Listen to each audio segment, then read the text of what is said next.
Eu fui pregar numa igreja no estado da Bahia.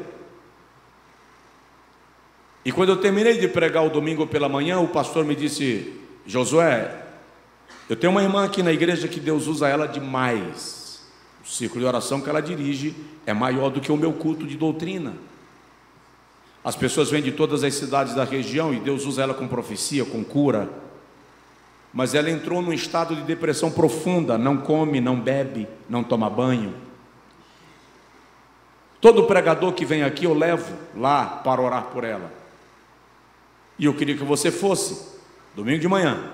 Vamos antes do almoço? Irmão, eu com fome, só Jesus dá conta. Depois de pregar e orar por uma mulher em depressão antes do almoço, eu estava torcendo para ser depois do almoço. Mas o pastor falou: vamos logo antes do almoço, vamos. Quando nós chegamos na entrada da casa, você sentiu o fedor de sujeira, o mau cheiro. A menina dela estava na cama doente, 7, 8 anos de idade. O marido dela cheio de caspa, camisa cheia de caspa. Ela sentada numa poltrona com um tapetão forrando a poltrona, uma coxa em cima das pernas e olhando para o nada. E eu orei por ela como a gente oraria normalmente. Mas eu orei de olho aberto e percebi que ela não fechou os olhos, ela não piscou os olhos, ela não sentiu nada durante a oração. E eu pensei comigo: o que é que está errado? E o pastor cantou um hino: pelo sangue, cantou o hino inteiro. E eu orei novamente. E quando eu orei novamente, já que não aconteceu nada, eu saí, fui para a varanda da casa, até porque o cheiro dentro de casa estava terrível. E o pastor ficou na sala orando, e o pastor estava apaixonado pela cura daquela senhora. Ele, como um pastor cuidadoso, zeloso, queria a cura daquela irmã, e ele continuou orando na casa, estendendo as mãos. E enquanto eu estava lá na varanda, caiu sobre mim algo que o céu me trouxe, muito forte. E quando caiu sobre mim, o Senhor me disse: eu nunca a usei. E eu entendi o que o Senhor, o todo veio. O Senhor, eu só ouvi essa fala, mas a compreensão do todo veio. E eu entrei na sala e pedi ao pastor: espera um pouquinho, pastor. Minha irmã, o Senhor acabou de falar comigo que Ele nunca usou a senhora. A senhora era usada por uma entidade maligna. Quando eu disse isso, os olhos encheram de lágrimas e gotejaram. E eu disse a ela: agora a senhora fala o que foi que aconteceu. E ela disse: eu queria muito ser usada por Deus, mas eu não estava disposta a consagrar minha vida, dedicar minha vida à oração, ao estudo da palavra. E um dia me apareceu uma entidade maligna e me disse: vou te dar tudo o que você pede, mas eu quero em troca o teu casamento e a vida da tua filha. E eu dei. Eu disse a ela: eu vou me afastar da senhora, o pastor vai se afastar, a senhora ajoelha e ora e pede perdão a Deus. Ele pode lhe perdoar, eu não vou orar pela senhora. Esse assunto é entre a senhora e o Espírito Santo. Se ele lhe liberar, quem sou eu para questionar? E me afastei mesmo. E ela virou na poltrona e começou a chorar. E chorar, e chorar, e chorar. E ela gritava: me perdoa. E ela gemia, e ela dava murro na poltrona, e foi arrancando aquela coisa que cobria a poltrona. E a glória de Deus tomou conta da casa. E daí a pouco ela começou a falar em línguas. E agora sim, era o Espírito Santo. Nós estávamos lá para discernir. E quando ela começou a falar em línguas, eu entendi: o Espírito Santo liberou ela, destampou, tirou o rato da torneira. E enquanto ela chorava e falava em línguas, a menina começou a vomitar na cama. E a irmã que cuidava delas correu, pegou a menina e levou para o banho. O marido olhou assim e disse: vou tomar um banho, e foi para o banheiro. Em questão de 30 minutos o cenário mudou e eles foram almoçar com a gente na casa do pastor e houve libertação. Que quero dizer? Toda alma esteja sujeita às autoridades superiores.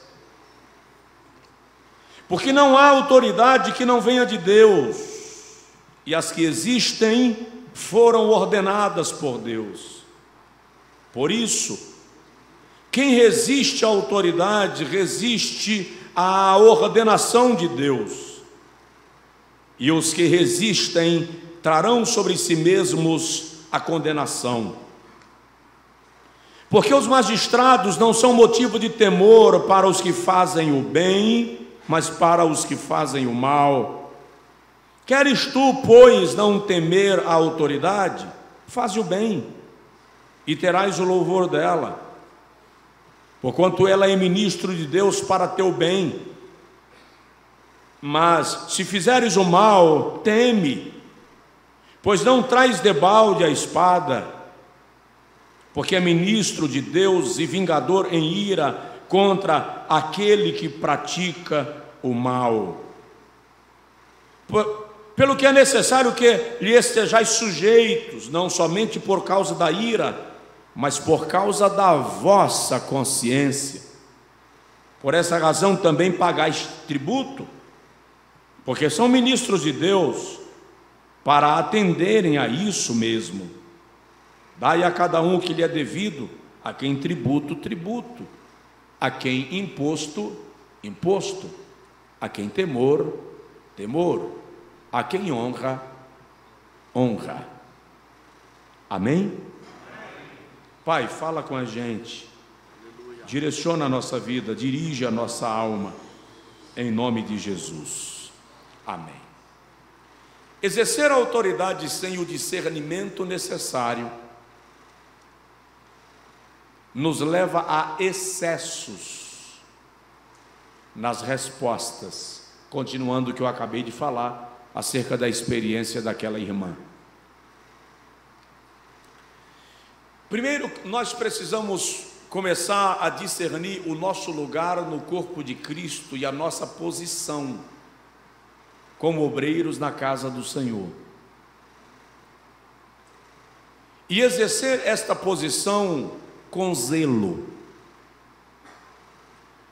Pela manhã eu pontuei com os distintos obreiros, pastores e líderes, que a etimologia da palavra autoridade indica fazer crescer, portanto é missão de quem exerce autoridade fazer com que os seus líderes cresçam.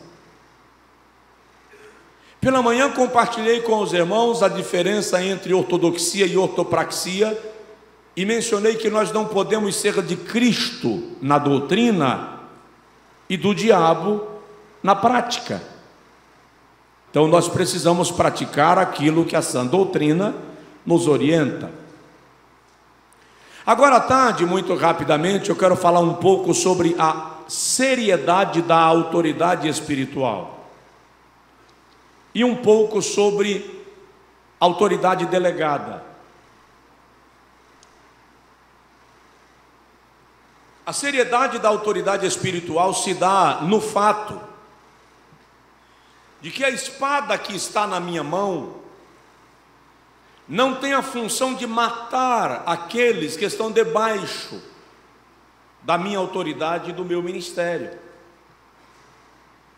A espada que está na minha mão tem a função de poupá-los, protegê-los.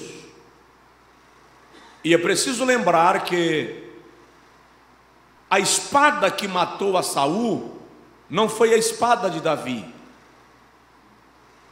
nem foi a espada dos amalequitas, ou seja, nem foi a espada do seu sucessor, nem a espada do seu inimigo. A espada que matou a Saul foi a espada dele mesmo. Significa que eu preciso tomar cuidado para que no uso da autoridade eu não termine matando a própria autoridade que Deus me deu, me destruindo pelo uso abusivo da espada que está na minha mão. Eu já vi, por exemplo, às vezes o pregador fica irritado com a criança que passou correndo.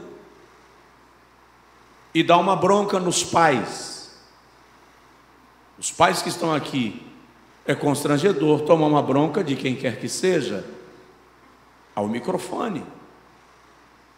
E às vezes o pai está lá partido de vergonha porque a criança partiu sem aviso prévio, que criança dá um repente e faz. Eu já vi algumas situações de abuso da autoridade que no ambiente da igreja não são necessários. O pregador que se irrita com o sonoplasta e ao microfone dispara.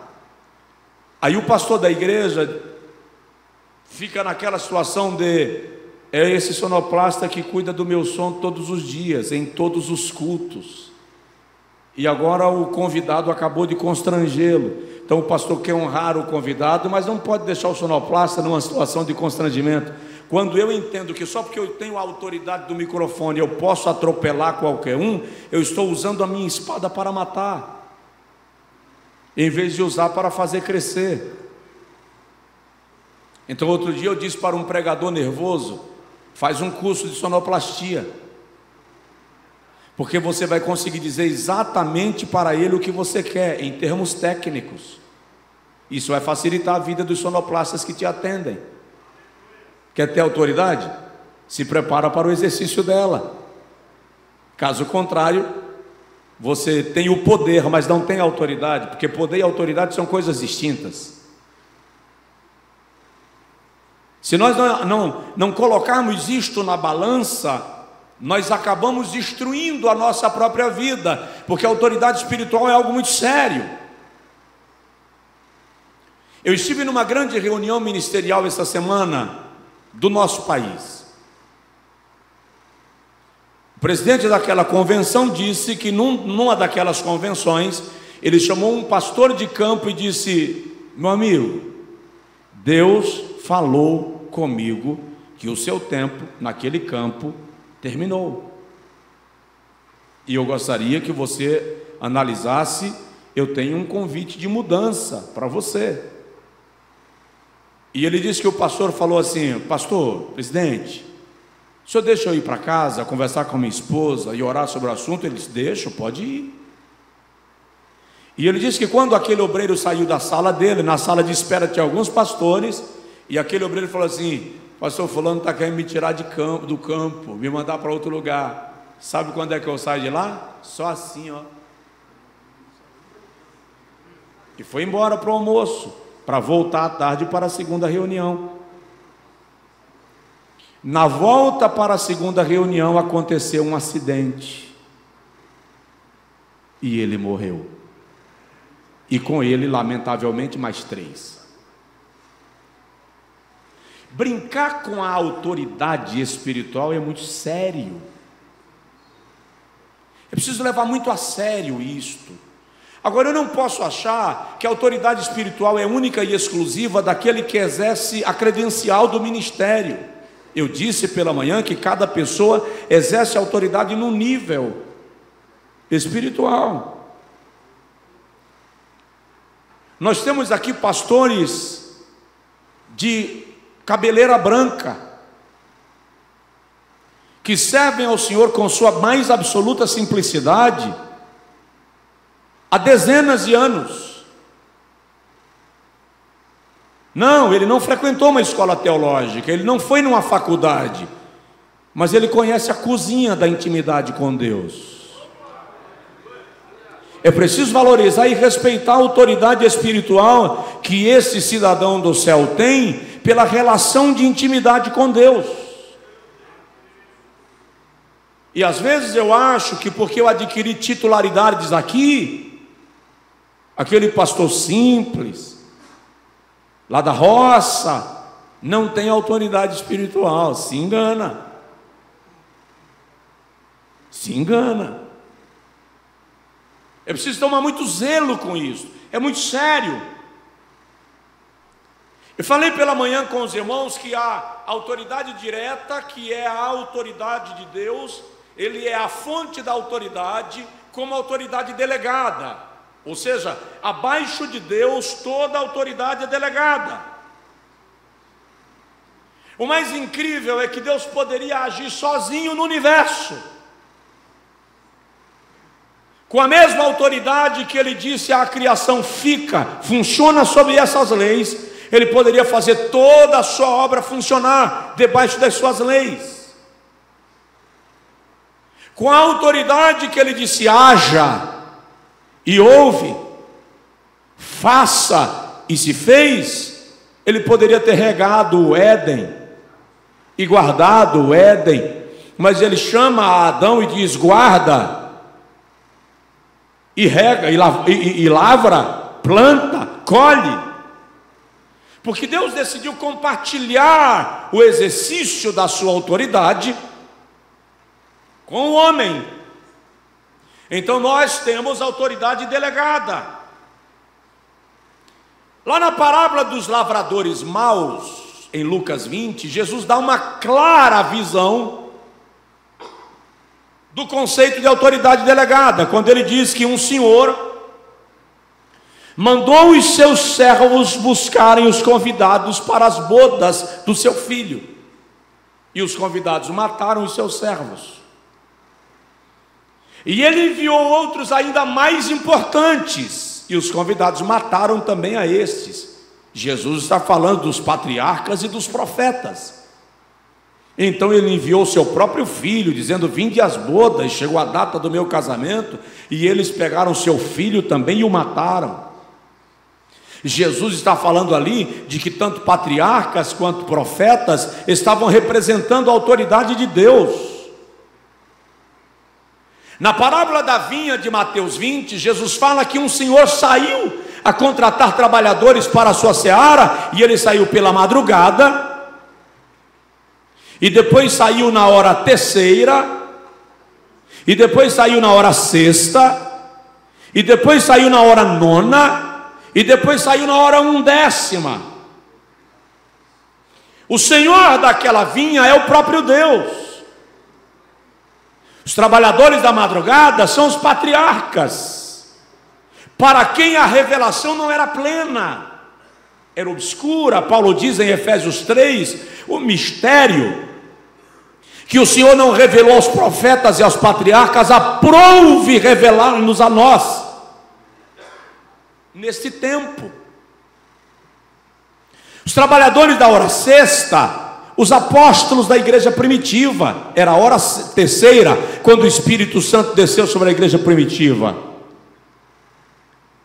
Os trabalhadores da hora sexta, a igreja samaritana, era a hora sexta, quando Jesus encontrou com a mulher samaritana, e quando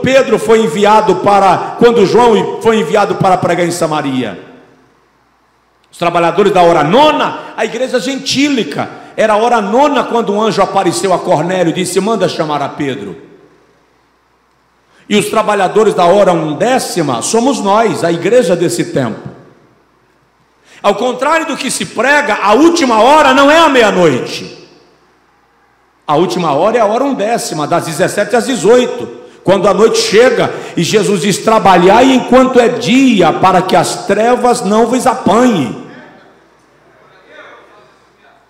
O que nós percebemos é que todos esses representantes do Senhor da vinha têm autoridade delegada, estão debaixo da autoridade de Deus, representam o reino de Deus. Porém, todo aquele que exerce autoridade delegada prestará contas da autoridade que exerceu. Recebi uma ligação de uma loja em Salvador outro dia. Pastor, onde é para entregar o som? E eu perguntei, que som? Não, veio um obreiro seu aqui, com uma lista de estrutura de som para uma igreja, nós separamos, já está no caminhão para entregar. A gente quer saber em que igreja. Eu disse, não estou comprando som. Mas veio seu nome. Irmão, só porque chegou aí meu nome, você carrega um caminhão com som e manda entregar? E se ele tivesse dado o endereço? Me diz o nome de quem foi. Quando ele me deu o nome, o indivíduo nunca congregou com a gente, nunca fez parte do nosso ministério. Eu liguei para ele e fiz assim: ô bandido, você está comprando carga de som em meu nome?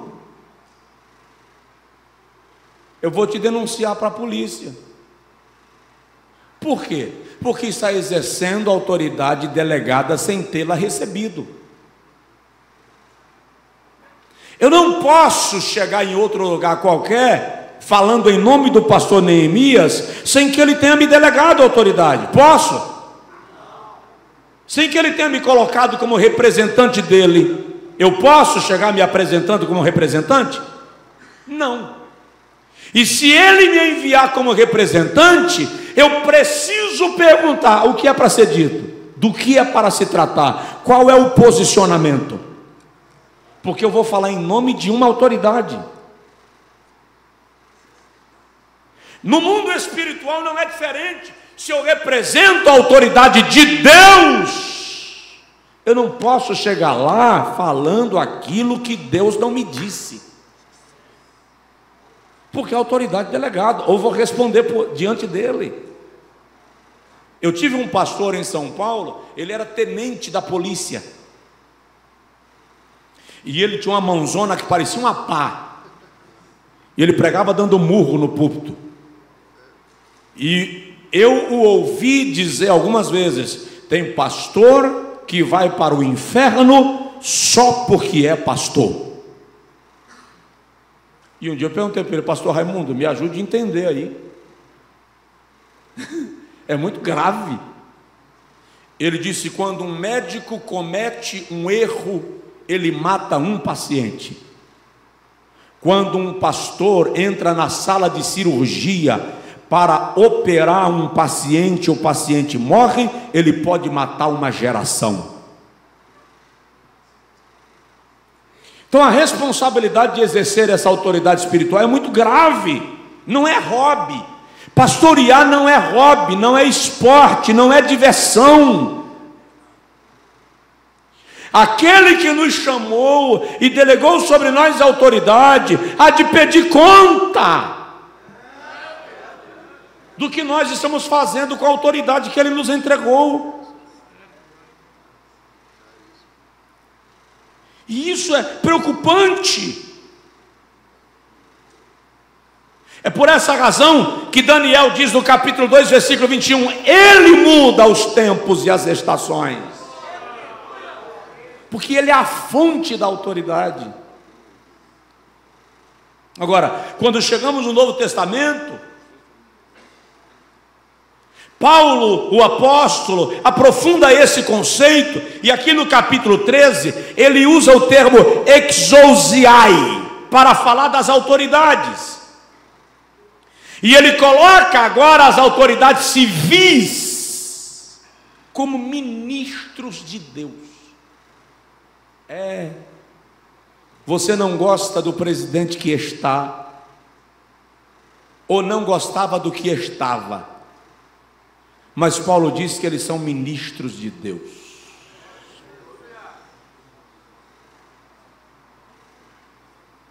E lembre-se, esqueça a figura do homem.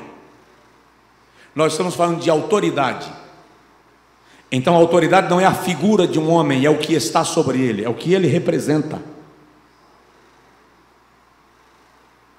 Paulo diz que são ministros de Deus. Isso significa que quando nós honramos as autoridades, estamos cumprindo um mandamento do céu, uma ordem divina, uma determinação do Espírito Santo. Tito capítulo 3, versículo de número 1, o apóstolo Paulo diz assim: adverte-lhes que estejam sujeitos aos governadores e autoridades, que sejam obedientes e estejam preparados para toda boa obra. Ou seja, o que Paulo está dizendo é que nós somos restritos na submissão ou na obediência quando a obra é má. mas quando se trata de uma boa obra, nós devemos obedecê-los. Primeira carta de Pedro, capítulo 3, versículo de número 13 até o versículo 17, Pedro diz: ora, quem é o que vos fará mal, se fordes zelosos do bem? Mas também, se padecerdes por amor da justiça, bem-aventurados sereis.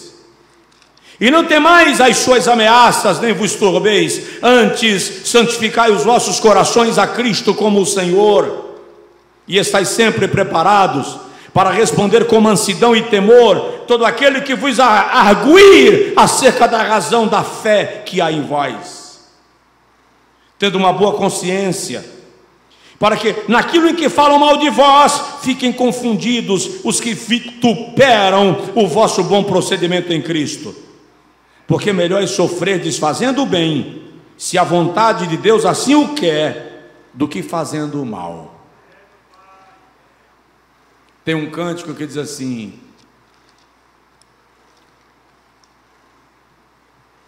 se para servir ao Senhor eu tenho que sofrer, melhor me é sofrer por Cristo. Nós precisamos, no exercício da autoridade, ou no ensino da autoridade, ensinar a igreja sobre esse princípio. Eu recebi um pastor norte-americano lá na nossa igreja em Feira de Santana, quando George W. Bush era o presidente dos Estados Unidos e estava passando fogo no Iraque. E uma grande rádio do estado o convidou para dar uma entrevista. E ele foi. E na entrevista o jornalista perguntou para ele sobre o presidente dos Estados Unidos e o imperialismo americano. E ele disse: eu não saí do meu país para vir a outra nação falar mal do meu presidente.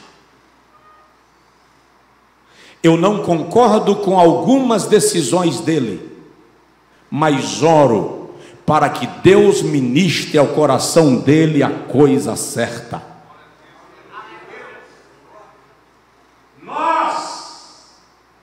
Nós achamos que opinar do ponto de vista político, social e econômico é quebrar o princípio da honra àqueles que estão em posição de autoridade.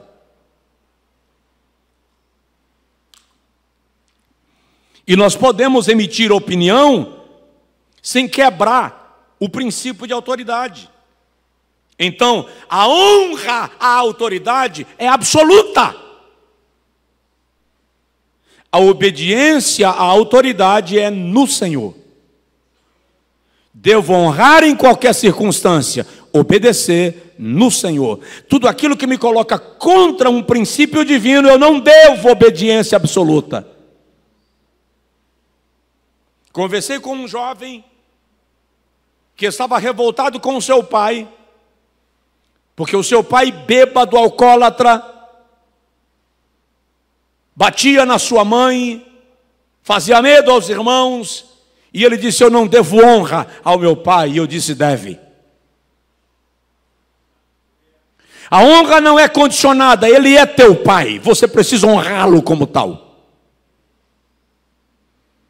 A obediência é que é condicionada: obedecei no Senhor.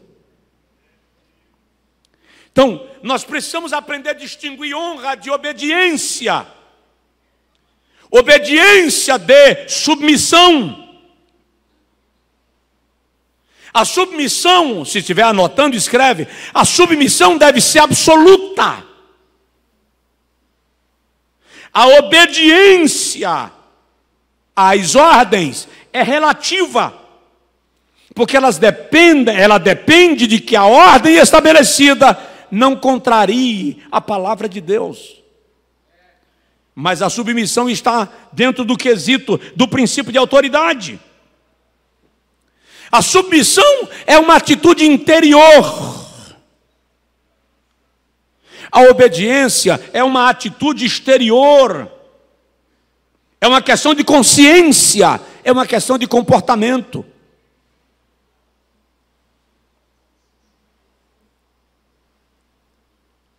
A obediência, a submissão envolve atitude, enquanto a obediência envolve ações. Então eu preciso distinguir. Sou submisso às autoridades. Isso é fato. A obediência é no Senhor. Eu, sobretudo, disse Pedro em Atos 5:29, mais importa obedecer a Deus do que aos homens. Amém?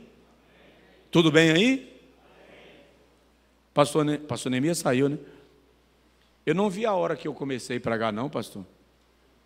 Eu lembro que ele me mandou ir até alguma coisa e 40, mas eu não sei se foi até 16:40 ou 15:40. Ah, ok, obrigado, pastor, obrigado. Então, não estou invadindo ainda e espero não invadir.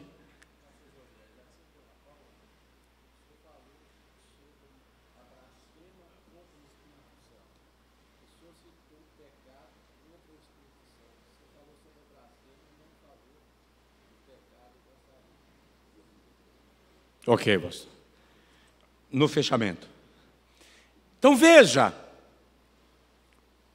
quando eu compreendo que eu devo submissão de forma incondicional à autoridade, mas obediência condicionada à obediência de Cristo, eu entendo a simplificação da honra e do reconhecimento às autoridades e ao princípio de autoridade.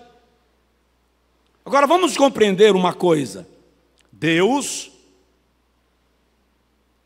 que pode governar o mundo sozinho, delegou a autoridade. Olha só, ele do nada disse haja, e houve. Do nada ele disse faça, e se fez. Do barro ele forma o homem, da costela ele forma a mulher. Aí depois ele chega para Adão e diz assim: dá nome aos animais. Ora, o que era mais fácil? Dar nome ou criar? Claro que dar nome é mais fácil. Se o senhor já criou, por que o senhor mesmo não dá nome? Porque eu quero que você participe daquilo que eu estou estabelecendo. Porque você vai dominar, porque você vai gerenciar, porque você vai conduzir os processos. Isso é autoridade delegada. E no exercício da autoridade delegada, é importante lembrar que Deus deu autoridades em cada ambiente da sociedade onde nós vivemos. E aí onde eu digo, é preciso aprender a respeitar esses ambientes. E eu disse aos irmãos pela manhã do estacionamento da farmácia. Custava aquele camarada deixar eu estacionar meu carro 5 minutos, só para eu ir cadastrar uma senha? Não, não custava. Mas ele disse, não posso. E eu poderia bancar o poderoso e dizer para ele, já botei o carro, se vire, vá lá tirar. Mas eu estaria respeitando a autoridade dele? Eu estaria me comportando bem para a autoridade que eu represento? Fui lá e tirei o carro. Por quê? Porque ele estava exercendo autoridade sobre mim. Naquele ambiente, a maior autoridade era ele. E provavelmente ele estava debaixo da autoridade de alguém que estabeleceu sobre ele as regras. Quando eu desrespeito a autoridade desse rapaz, eu estou quebrando uma outra autoridade que está sobre ele. E aí eu quebro o ciclo da autoridade. Um pastor chegou no estacionamento da nossa igreja e foi empurrando o cone com o carro. O segurança disse, pastor, não é para entrar carro por aqui, porque o evento de crianças vai ser aqui. Entra pelo estacionamento do fundo. Ele fez assim, Josué Brandão, entra, por que eu não entro? Mas o que foi triste para ele é que Josué Brandão estava em pé, atrás do carro. Aí eu cheguei e disse assim: quando você quiser ter a autoridade que Josué Brandão tem, faça o que ele faz. Você me viu discutindo com segurança?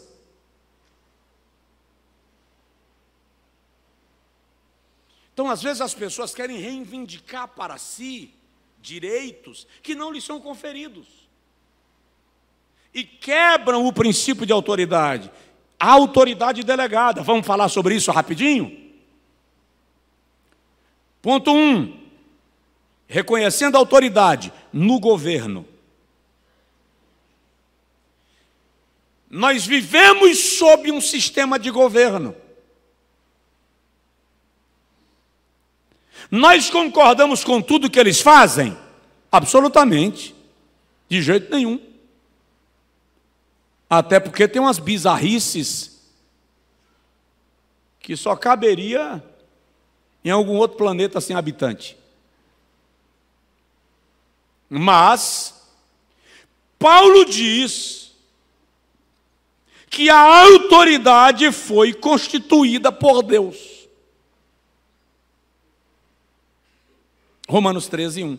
Paulo não está dizendo que fulano foi instituído por Deus, mas a autoridade que ele representa foi instituída por Deus. Entende? É por essa razão que nós devemos entender Romanos 13:4, quando Paulo diz: eles são ministros de Deus para o exercício da autoridade. Deus deu a Adão domínio sobre a terra.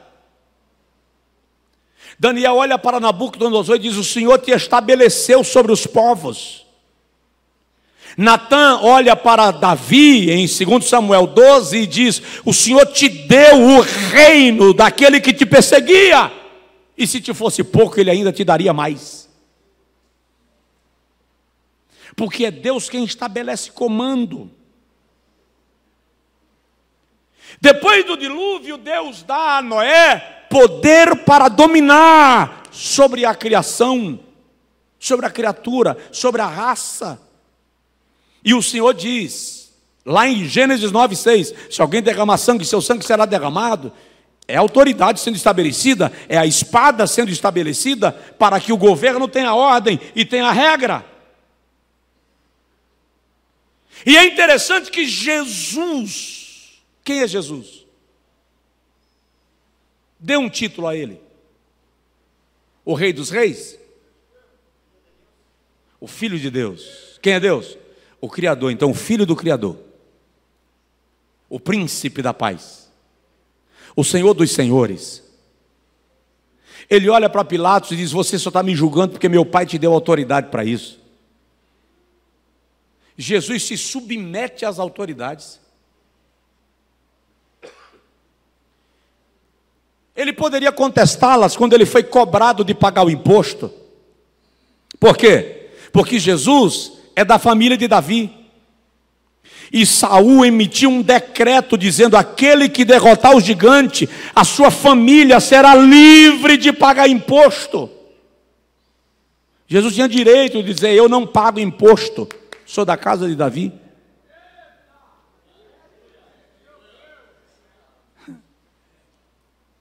Mas vai lá e diz assim: ô Pedro, para de brigar. Vai no mar, lança um anzol, e o peixe que te vier tem uma moeda, paga o teu e o meu. Está dando lição, está dando aula, está ensinando. Jesus está ensinando que eu não devo desrespeitar a autoridade no campo que ele exercita a sua autoridade. Eu saí do culto um dia desse e pego uma blitz. E o policial: o senhor se importa em soprar no bafômetro? Isso bonito agora, eu estou saindo do culto, o senhor quer que eu faça um teste para saber se eu estou alcoolizado. Aí ele disse: o senhor se importaria? Eu disse: não. Sou pastor, eu não bebo, não vou soprar em bafômetro. Se você não bebe, qual é o problema de soprar no bafômetro?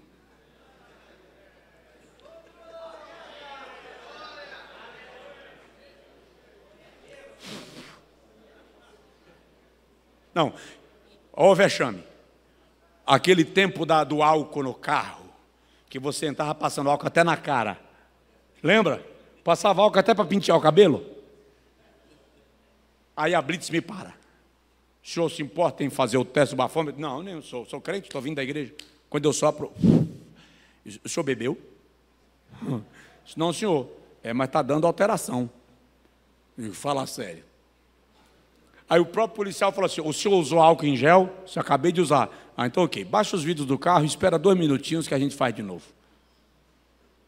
Aí baixei os vidros do carro, fiquei gerando onda ali dentro do carro com a minha mulher, o pessoal estava comigo. Aí depois que fez o teste, o senhor está liberado. Ele é autoridade naquele território onde está exercendo sua função de autoridade. Isso não pode ser quebrado. Nem eu, nem o senhor podemos quebrar essa autoridade. Assim como eu não posso chegar na igreja que o senhor pastoreia e atropelar as suas orientações. Eu não posso, porque Deus me deu uma profecia, agora me levantar e para profetizar para o pastor, porque eu recebi a autoridade profética. Não, espera. Samuel recebeu profecia, mas ele não entregou a Eli, porque Eli era sacerdote. Não estamos conseguindo distinguir profeta de sacerdócio. Quem exerce autoridade no tabernáculo não é o profeta, é o sacerdote. Você não vê profeta conduzindo sacrifício, altar, adoração no templo. Quem conduz é o sacerdote. Ele é autoridade ali. Pastor José, o senhor quer em profecia? Completamente. Sou pentecostal, irmão, da gema. Nós só precisamos colocar as coisas no seu devido lugar. Então existe autoridade no governo. E quando nós quebramos isto, quebramos um princípio. Então, seja o prefeito de Betim, seja o governador de Minas, seja o presidente do país, seja um legislador, seja um magistrado, são autoridades. Submissão plena, obediência no Senhor. Alguém me entendeu? Diga amém. Segundo, Deus estabeleceu autoridade no trabalho. Eu precisei, da nossa editora, demitir um rapaz. Por quê? Eu sou técnico, pastor. Eu não vou me submeter ao meu gerente, porque ele não tem a capacitação que eu tenho. Eu disse, querido, deixa eu te explicar. Uma coisa é capacitação, outra coisa é hierarquia. Você foi contratado pela tua capacidade, ele foi contratado para a hierarquia, ele é gerente. Então, muitas vezes, o camarada na igreja não quer, ou no trabalho, não quer reconhecer a autoridade, porque ele entende que o supervisor dele é menos capaz tecnicamente do que ele. Cumpre teu papel técnico e reconhece a autoridade daquele que hierarquicamente é responsável por você. Eu parei de indicar os crentes para as empresas.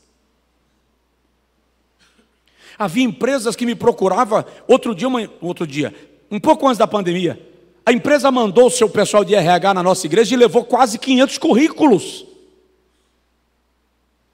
Mas eu comecei a perceber que aqueles irmãos que antigamente davam testemunho na empresa e que dava prazer do patrão dizer, os meus funcionários, eu não preciso me preocupar, eles são crentes. Em algum momento isso mudou. Os crentes começaram a dar trabalho nas empresas. Não respeita o supervisor, não respeita o gerente, não respeita o patrão, não cumpre horário de trabalho, não cumpre regras. Paulo diz aos Efésios, no capítulo 6, versículos 5 a 9, que nós devemos servir aos nossos patrões como servindo a Cristo. Não por vista. Não porque o supervisor está no pé, mas porque eu sei qual é a minha missão, eu sei qual é o meu papel. Ainda tem aqueles que são preguiçosos, e aí diz que tem chamada. Está pensando que ministério é para quem não quer fazer nada.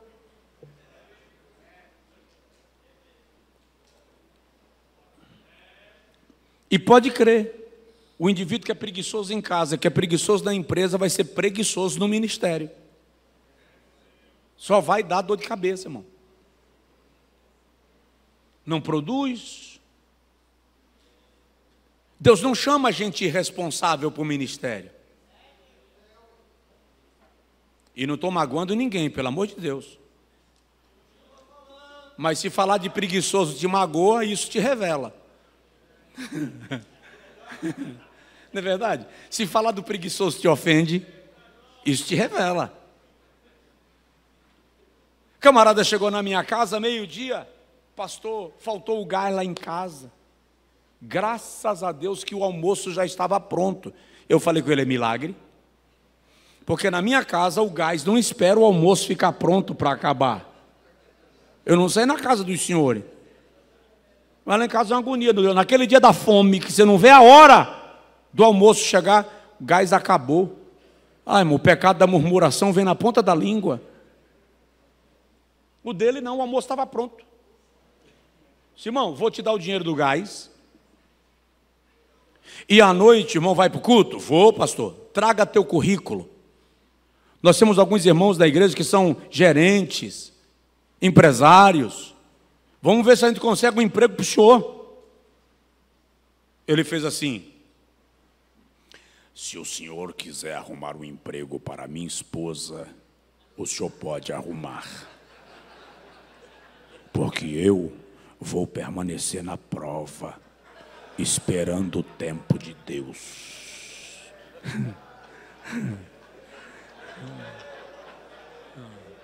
Me disse, um marido desse não é uma prova.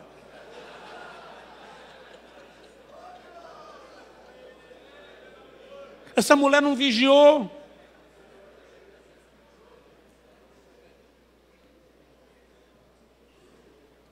Colossenses capítulo 3, versículo 22, Paulo diz que quando nos submetemos àqueles a quem servimos do trabalho, nos submetemos ao Senhor.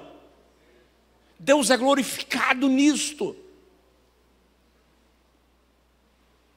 Quanto aos patrões, Paulo diz e admoesta que eles devem liderar não por força, nem pela violência, não como exploradores, não aqueles que governam pela vara, ou aqueles que são obedecidos pelo medo, ou como quem explora dos seus trabalhadores, mas honrá-los e reconhecê-los como fazem jus àqueles que são fiéis em servir a Cristo. Efésios 6, 9, Colossenses 4, 1. Então, quem de nós aqui é patrão? Não precisa levantar a mão se não quiser. Isso é patrão? Trate os seus colaboradores e funcionários com honra. Porque exercer autoridade, desonrando quem está debaixo da sua autoridade, compromete a autoridade que o Senhor exerce. Não queira que eles tenham medo porque o Senhor chegou. Preste atenção nisso. Eu não quero que a minha casa tenha medo de mim porque eu cheguei. Eu não quero que a igreja que eu sou pastor tenha medo porque eu cheguei. Pastor chegou, misericórdia, sangue de Jesus tem poder. Os músicos não podem tremer porque eu cheguei.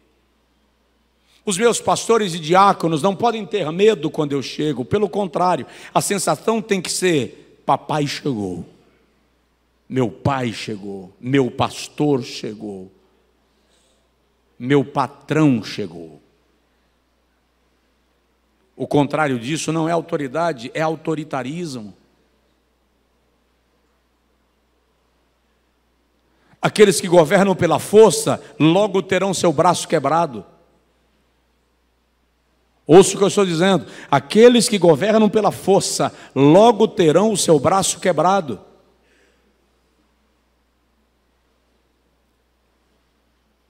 Então, Deus delegou autoridade no governo, Deus delegou autoridade no trabalho, Deus delegou autoridade no lar. E detalhe, e no lar, a autoridade é muito bem construída. Marido é cabeça, esposa é coroa, os filhos são rebentos. Fui convidado para um almoço com algumas autoridades, e quando eu cheguei lá, tinha uma advogada que é uma ativista do feminismo. E ela disse: odeio Bíblia. Eu ouvi, fingi que não foi comigo. Ela disse: não gosto de pastores. Só tinha eu de pastor na mesa. Fingi que não era para mim. Aí ela olhou para mim e falou assim: a sua Bíblia é machista. Agora foi comigo, ela dirigiu a mim. E eu falei com ela: eu lamento lhe dizer que alguém leu a Bíblia para você de cabeça para baixo. A Bíblia não é machista. É sim, eu disse: não é, você está enganada. Machista era a cultura grega que você defende. A cultura grega dizia que quando o marido morria, a mulher devia ser sepultada viva do lado dele, porque ela era propriedade dele. Machista era a cultura romana, libertina, que você defende, que dizia que a mulher era a personificação do demônio, e os homens se encontravam nos banhos públicos para terem relações sexuais, porque a mulher só servia para a reprodução. Isso é machismo. A minha Bíblia diz que a mulher virtuosa é a coroa do marido. A minha Bíblia diz que o corpo do marido não pertence a ele mesmo, mas à esposa, assim como o corpo da esposa não pertence a ela, mas ao marido. A Bíblia, que você chama de machista, diz que o marido deve amar a sua esposa com o mesmo amor com que Cristo amou a igreja, a ponto de se sacrificar por ela. E ela disse: mas a sua Bíblia diz que o homem é a cabeça da mulher. Eu disse: mas é? Ela disse: está vendo aí? Disse: mas você não entende o que significa ser cabeça? A palavra grega para cabeça que Paulo utiliza é kefale. Me dê licença. Kefale é isso aqui, ó.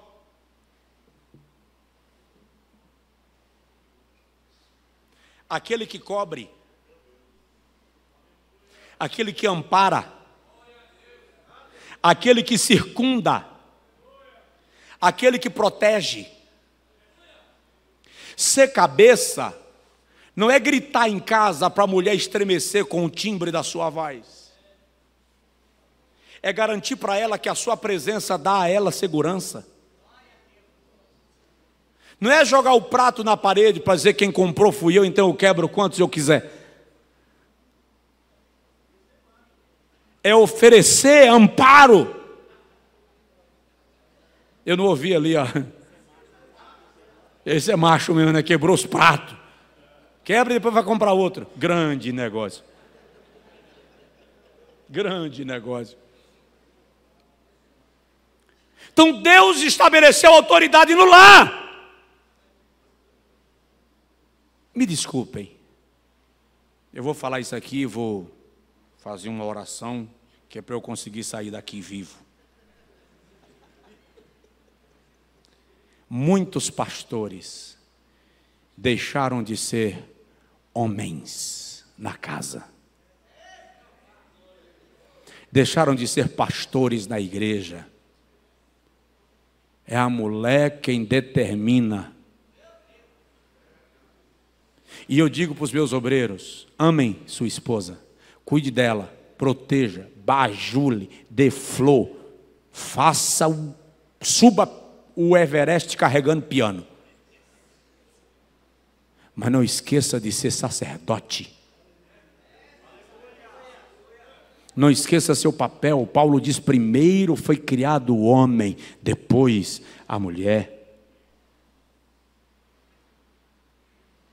Fui numa igreja, num dos nossos campos, com alguns pastores, no meio do culto, o pastor dirigindo o culto, a esposa subiu no púlpito, tomou o microfone, deu uma bronca dele no microfone, disse que ele estava fazendo errado e assumiu a liderança do culto.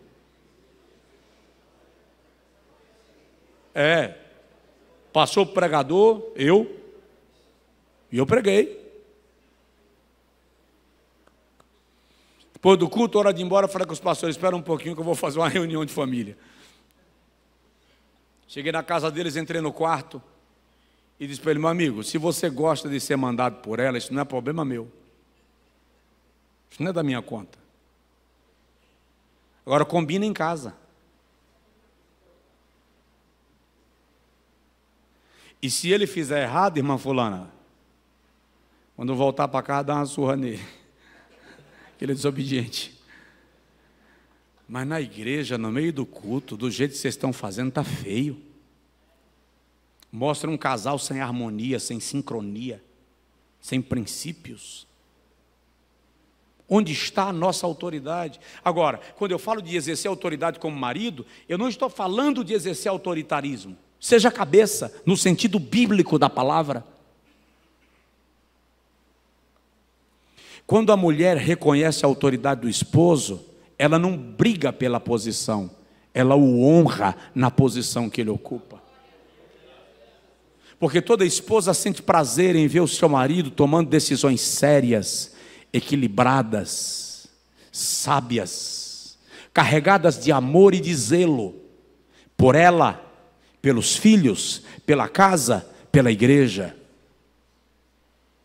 O que está acontecendo é que nós estamos perdendo a nossa consciência de quem somos como cabeça. A mulher é a coroa do marido, mas o marido é a coroa da criação. Está tudo bem aí? A autoridade no ambiente do lar. E se houvesse tempo, eu ia falar um pouquinho mais. Mas vou poupá-los. Mas o resgate da autoridade tem que ser posto em prática e é urgente. Eu vou concluir falando de algo, já que eu não posso migrar para o próximo tema, porque não daria tempo, o princípio da rebelião. A gente poderia falar sobre o princípio da rebelião, o princípio da lealdade, fidelidade. Haja. Mas vamos lá. No momento que eu reconheço a autoridade de cada um na posição que ocupa, eu começo a honrar a autoridade de cada um. Isso é um princípio. Eu disse pela manhã que todos têm autoridade em uma área, em um ambiente da vida. Então o fato de eu ser cabeça não significa que minha mulher não tem voz. Não significa que os meus filhos não podem falar. O fato de eu ser líder na igreja não significa que os meus obreiros não tenham opinião. Que aqueles que estão debaixo da minha autoridade não possam se pronunciar. O respeito tem que ser mantido, a honra tem que ser posta em prática. Vamos lá. Deixa eu dar 3 ou 4 referências bíblicas e a gente ora. No momento que eu reconheço a autoridade, eu decido honrar.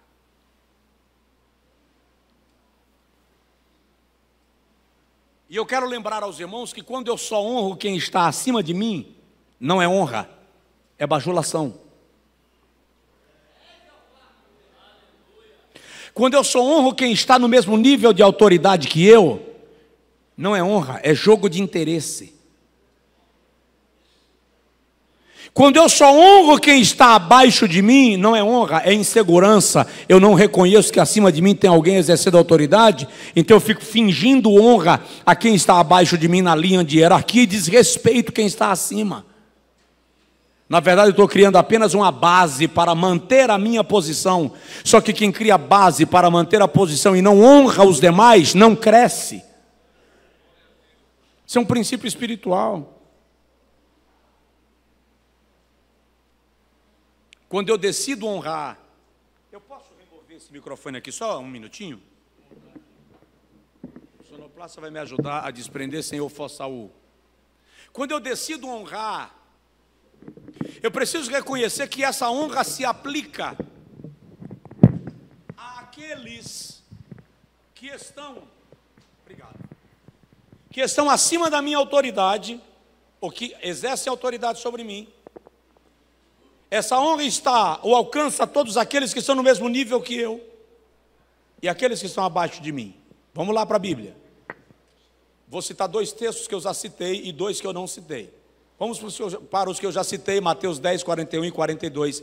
Quem recebe um profeta na qualidade de profeta, primeiro nível de autoridade e primeiro nível de honra, recebe galardão de profeta. Quem recebe um justo na qualidade de justo, receberá galardão de justo, segundo nível de autoridade.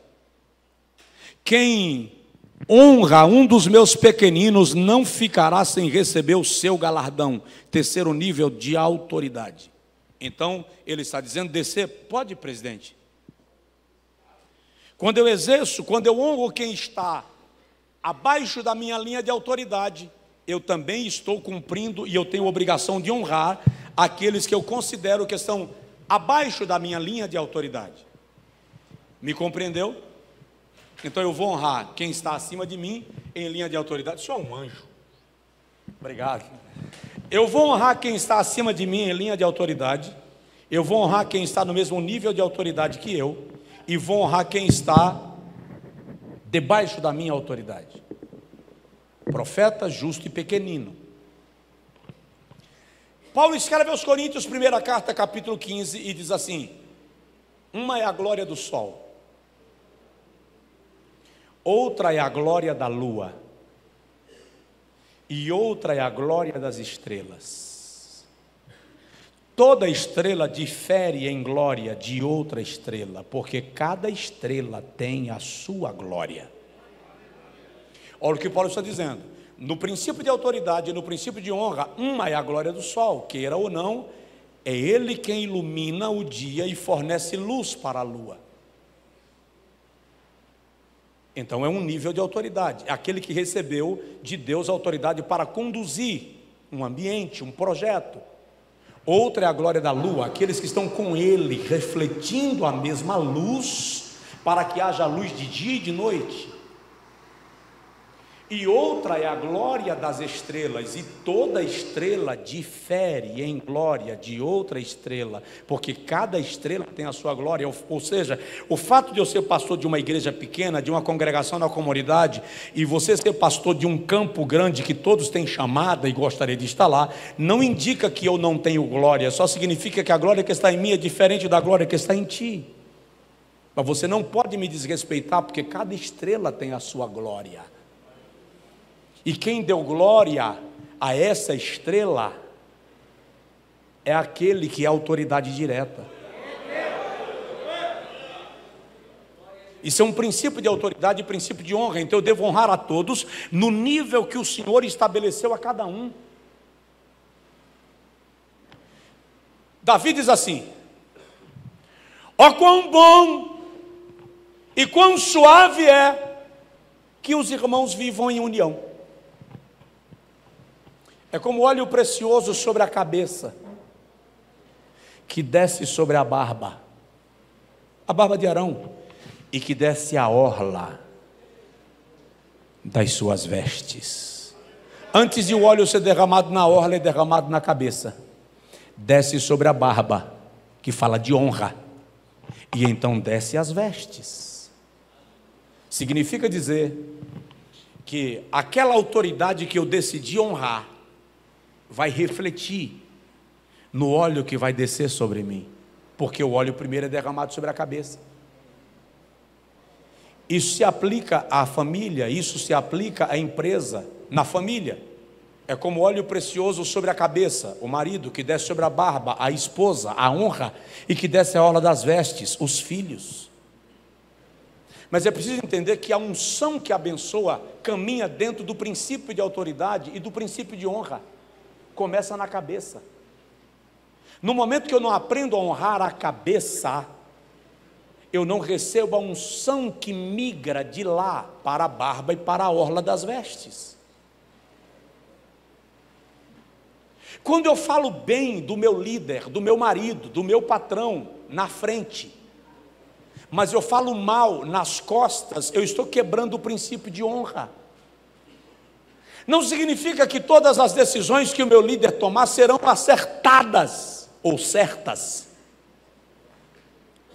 Significa que eu posso até me aproximar em dado momento e buscar a oportunidade de pontuar a minha observação, sem perder o princípio de honra. Porque o problema não está em opinar, está em quebrar a linha do respeito. Quando eu quebro a linha do respeito, a coisa se desorganiza. Eu atendi outro dia um pastor de 74 anos, que decidiu largar a esposa e ir embora com outra mulher, com 46 anos de casado. Avô. Os filhos pastores revoltados com ele, as filhas casadas com pastores sem pedir a bênção a ele. E o que ele esperou quando chegou na minha sala? Que eu, como pastor, ia sentá-lo. Eu disse a ele assim: pastor, a despeito do que o senhor está fazendo, eu nunca vou perder o respeito pelo senhor, nunca vou desonrá-lo. Os seus cabelos brancos me dizem que eu lhe devo respeito, a sua história reivindica respeito. Eu não vou lhe dizer que o senhor está errado, o senhor já sabe. Eu não vou lhe dizer que o senhor está indo para o inferno, eu não vou lhe ensinar padre a rezar a missa. Eu só queria ver o senhor para lhe dizer que eu estou orando pelo senhor, para que Deus faça no seu coração aquilo que eu não posso fazer. Mas acredite, eu não vou desonrá-lo. Ele começou a chorar na minha sala, e ele desmanchou em lágrimas, os lábios tremiam. E depois de chorar 1 hora, 1 hora e meia, ele disse: liga para minha mulher, se ela me aceitar eu volto para casa hoje. Eu disse a ele: eu não vou ligar, o senhor pode entrar no carro e ir, ela vai lhe receber na calçada. Ele entrou no carro, me abraçou, deu aquele abraço trêmulo de um senhor de 70 e alguns anos que chorou muito.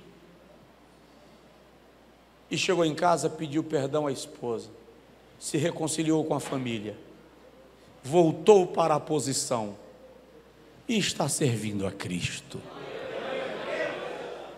Então, é preciso lembrar que quando eu trato de honra, me permita, eu não posso chegar para um senhor, não vou perguntar a idade porque diz que não é ético, 59, está de aniversário hoje?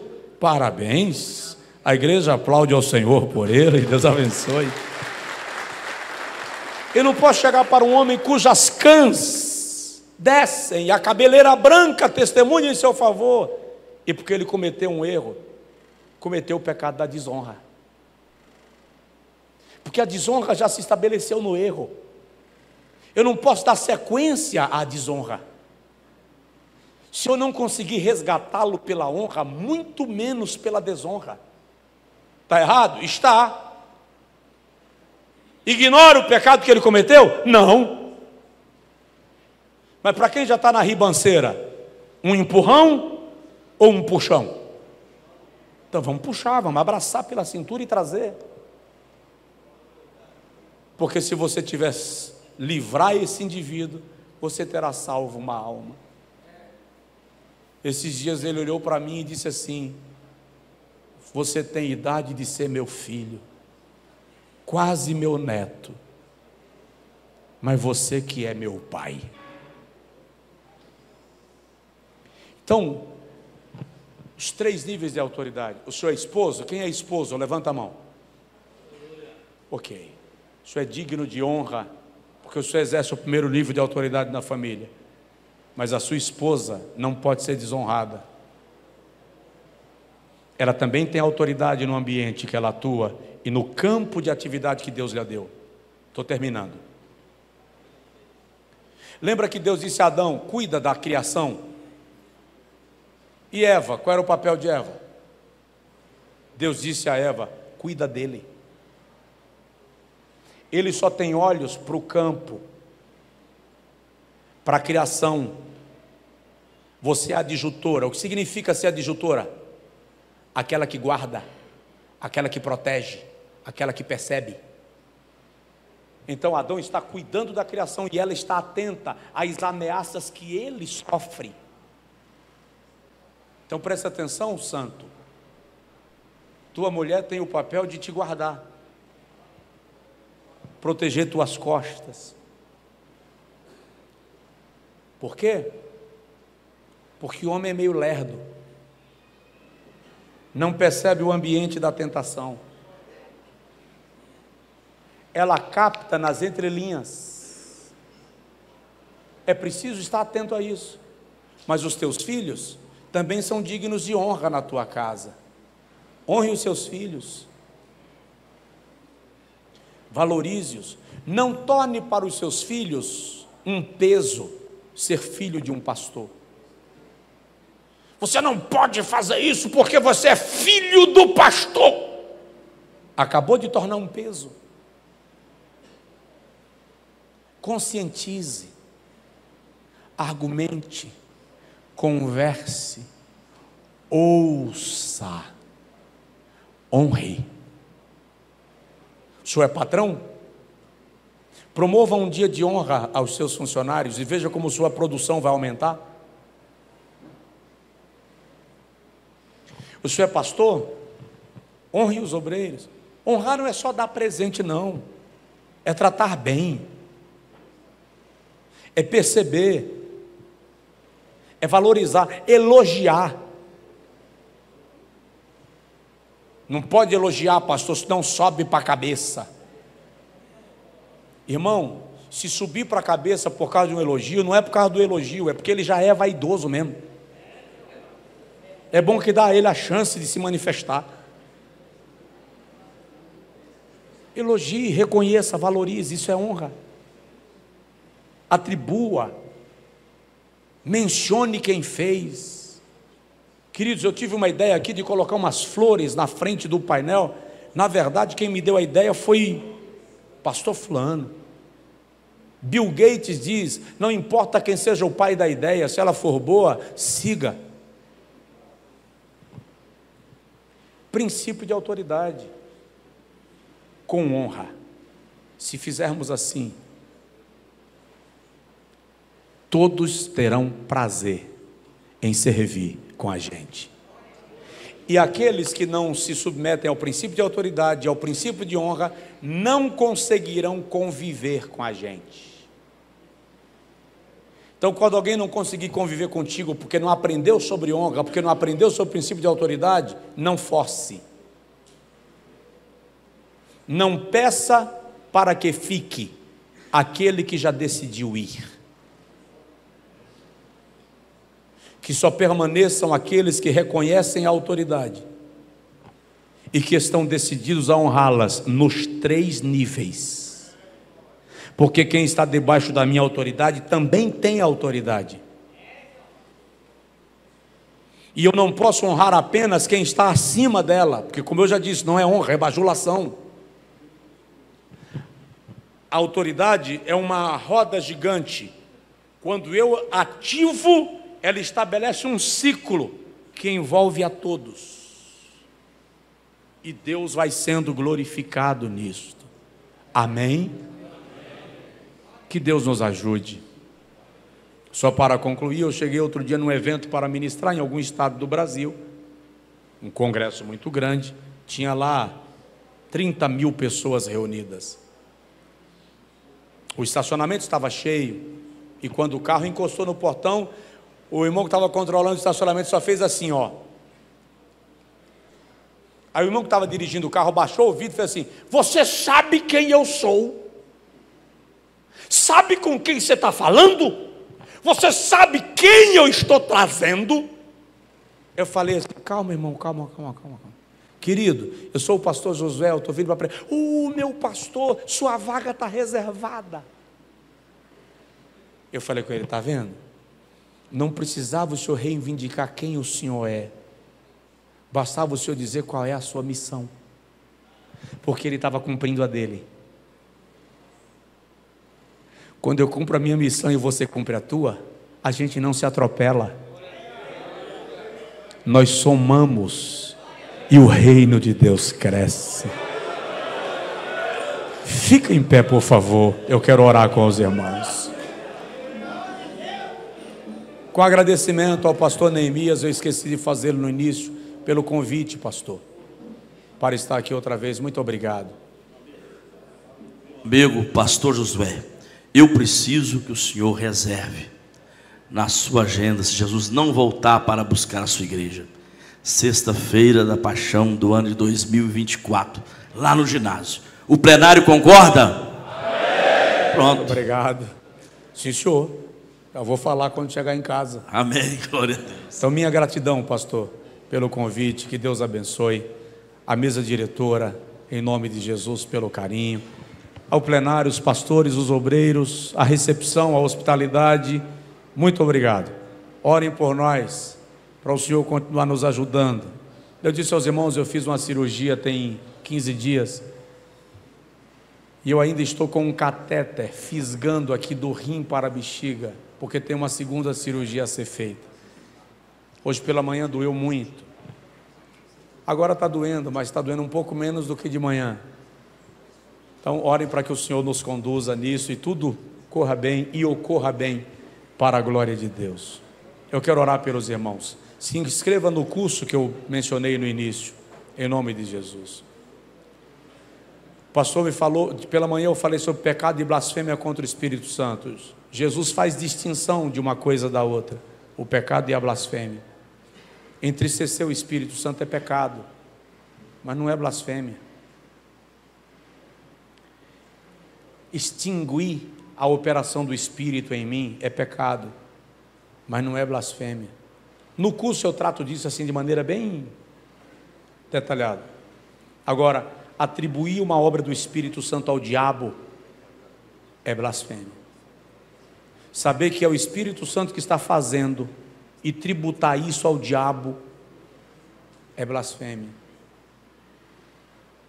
O que eu disse àquela irmã que me perguntou é que se a senhora está chorando com temor de Deus, se a senhora está arrependida, se a senhora quer ganhar almas, se a senhora quer servir a Cristo, não há blasfêmia, porque quando há blasfêmia o Espírito Santo abandona. Não há arrependimento em quem blasfema contra o Espírito Santo. Por quê? Porque quem opera em nós o arrependimento é o Espírito Santo. Arrependimento não é mérito nosso, é mérito do Espírito. Amém? Eu quero orar com os senhores. Pastor, deixa eu fazer um alerta importante. O número de sequestro de crianças no Brasil aumentou consideravelmente. Estou dizendo isso para os irmãos orientarem os pais da igreja onde o irmão serve. E o principal foco são aeroportos, parques, igrejas. A gente se sente tão em casa na igreja que os nossos filhos correm, descem, saem sozinhos, voltam. Eu tenho orientado sempre os pais. Quando termina o culto, antes da oração final, eu digo aos pais: traga seu filho para perto, segura na mão dele, saia da igreja segurando. E se eu tiver um mecanismo para controlar a saída da igreja, e uma criança só sair depois que a pessoa que estiver levando provar que é pai, eu quero utilizar desse mecanismo. O nosso adversário está agindo de maneira escandalosa contra as nossas crianças no Brasil. E a igreja tem que acender a lanterna, porque isso também é autoridade. E qualquer pai e mãe vai ficar muito feliz com qualquer posição que o irmão tomar em defesa dos seus filhos. Então alerte a igreja, pede para ficar atento e muito cuidadosa. Na cidade pequena não tem isso, acabou isso, irmão. Não tem mais esse negócio de cidade pequena, não tem mais. O mal está por toda parte. Amém? Eu quero orar agora e quero aproveitar para a gente levantar um clamor pelos nossos filhos, a nossa descendência. Isaías 65, 23 diz que os nossos filhos não serão para a destruição, porque eles são a herança dos benditos do Senhor. Então clama agora, ora pelo companheiro de ministério do seu lado, mas levanta um clamor pelos filhos agora. Pai, muito obrigado por essa tarde, pelo privilégio que o Senhor me deu de servir a esta igreja, a esta obra e a esta convenção.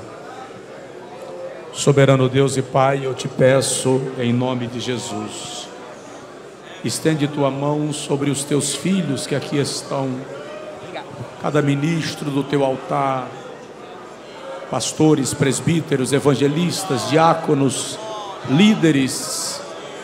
Cobre os teus servos com a tua misericórdia, Senhor.